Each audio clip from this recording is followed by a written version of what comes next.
জানালার দিকে তাকিয়ে অনিতা চলে গেল বহু বছর আগের একটা দিনে। সমানে বৃষ্টি ঝরছে, বৈশাখী ঝড় আরম্ভ হয়ে গিয়েছে। বাংলা একাডেমিতে চলছে বইমেলা উৎসব। কোনো রকমে দৌড়ে একটা বইয়ের স্টলে জায়গা নিল অনিতা। সেখানে আরও অনেকেই আছে। হঠাৎ একটা মিষ্টি পারফিউমের গন্ধ তার নাকে এসে লাগছে। পাশে তাকাতেই দেখল একটা তরুণকে, যেই তরুণের সব কিছু এলোমেলো। মনে হয় কতদিন সে চুল আঁচড়ায়নি। তার খোঁচা খোঁচা দাড়ি, সব কিছু মিলে যেন একটা উদ্ভ্রান্ত মতো চেহারা। হঠাৎ করে তার চোখের দিকে তাকিয়ে তীর তীর করে কেঁপে উঠল অনিতার ঠোঁট। এই ছেলেটিকে মনে হলো তার খুব কাছের মানুষ। সেদিন শখ করে নীল শাড়ি পরেছিল অনিতা। ছেলেটি বলল, নীলাঞ্জনা, আপনি ভিজে যাননি তো?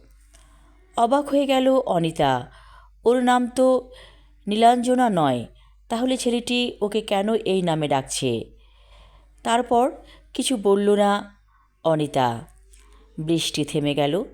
হঠাৎ করে ছেলেটি ওর হাত ধরল, বলল, চলুন চায়ের দোকানে যেয়ে চা খাবো। অনিতা কিছু বলতে পারল না। আবারও সেই কাঁপুনি।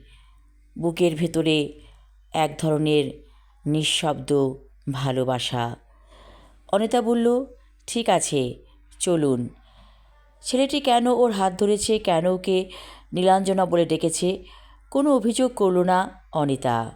তারপর চায়ের দোকানে মুখোমুখি দুজন বসে আছে। ছেলেটি বলল, আমি আপনাকে অনেক খুঁজেছি, আজ পেয়ে গেলাম। অনিতা বলল, আমাকে খুঁজেছেন মানে? আমি তো আপনাকে চিনিই না, এই প্রথম জীবনে দেখলাম। ছেলেটি বলল, আমি আপনাকে অনেকবার দেখেছি আমার মনের চোখে।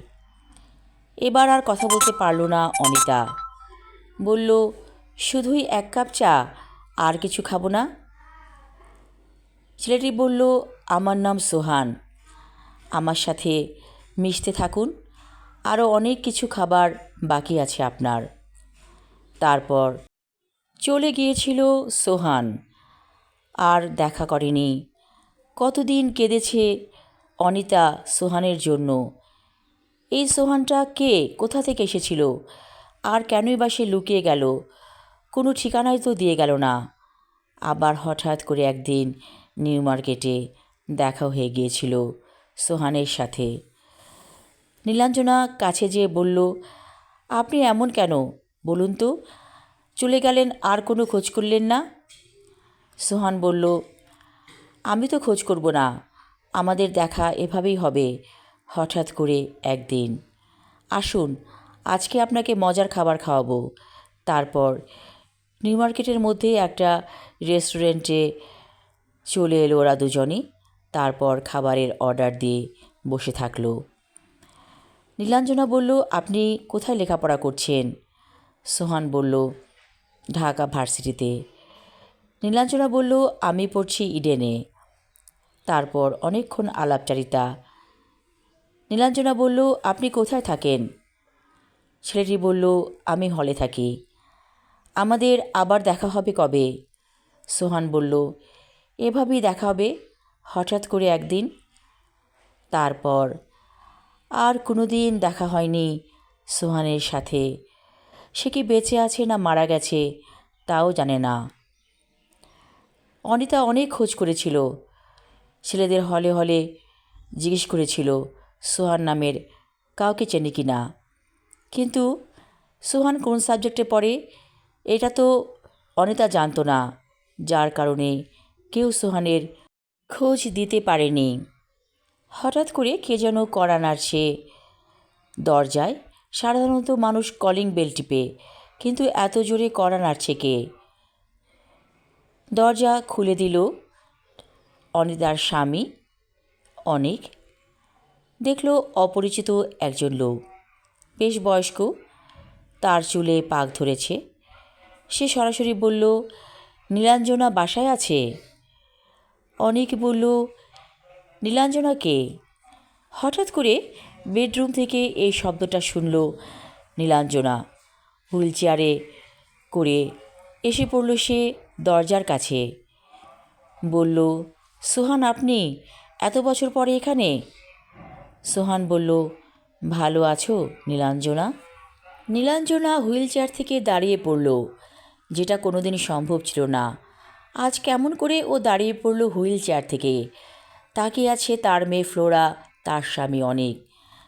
অনিতা বলল, আমি দাঁড়াতে পেরেছি, কোত্থেকে আমি এই শক্তি পেলাম? সোহান বলল, তুমি শুধু দাঁড়াতে নয়, হাঁটতেও পারবে। আমার হাত ধরো নীলাঞ্জনা। অবলীলায় অনিতা হাত ধরল সোহানের। ওরা হেঁটে চলল রুমের ভেতরে। অনেক তাকিয়ে আছে। ফ্লোরাও হতভম্ব হয়ে গেল। তারপর একটা সোফায় যেয়ে বসল অনিতা। হঠাৎ করে একজন মহিলা চিৎকার করতে করতে চলে এলো ওদের বাসায়। এই সোহান, তুমি কোথায়? তুমি আমাকে ফেলে চলে এসেছো। আমি তোমাকে হন্য হয়ে খুঁজছি। তারপর মহিলাটি ঢুকে পড়ল ওদের বাসায়, বসে পড়ল সোফাতে। সোহান বলল, রীতা, আমি তোমাকে নীলাঞ্জনার কথা বলেছিলাম। এই যে আমার নীলাঞ্জনা। ও এতদিন হাঁটতে পারেনি, আজ আমাকে দেখে হাঁটতে পারল। রীতা বলল, ও আচ্ছা, নীলাঞ্জনা, যে মেয়েটির কথা তুমি আমায় বলেছিলে। তখন সোহান বলল, আমি ওকে অনেক কষ্ট দিয়েছি। এত কষ্ট আসলে আমার দেওয়া উচিত হয়নি। আমি জানতাম ওকে ভালোবেসে বিয়ে করলে আমাদের ক্ষতি হতো, যার কারণে আমি ওকে ফাঁকি দিয়ে চলে গিয়েছিলাম, দেখা করিনি। অনিতা বলল, যা হবার হয়ে গেছে, এটাই হয়তো আমাদের নিয়তিতে লেখা ছিল। এমন সময় অনেক বলল, আপনি যদি আমার মিসেসকে পেয়ে ফেলতেন, তাহলে আমি যেতাম কোথায়? আর এই যে আমাদের মেয়ে ফ্লোরা, সেই বা আসতো কোত্থেকে? সবাই একসাথে হেসে উঠল।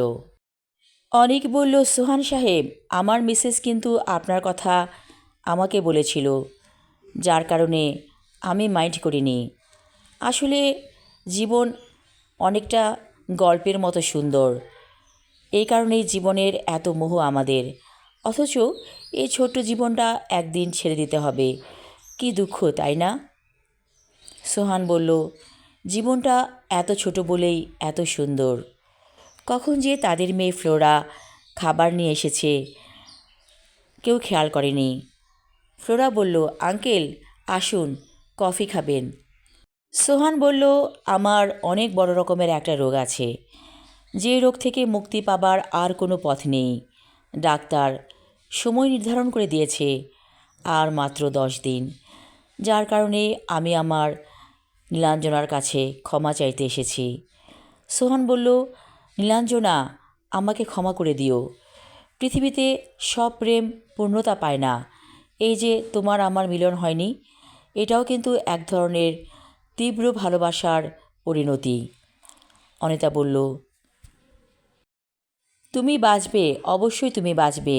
সোহান বলল, মরণব্যাধি ক্যান্সার থেকে আমার মুক্তি নেই। কাছে অনিতা। অনেক বছর জমে থাকা কান্নাগুলো ঝরছে যেন তার চোখ থেকে। ওরা চলে গেল কফি খাবার পর। যাবার সময় সোহান বলে গেল, ভালো থেকো নীলাঞ্জনা। আমি আমার লেখা ছোট গল্প নীলাঞ্জনা পর্ব 2 এবং শেষ পর্ব পড়লাম। ধন্যবাদ।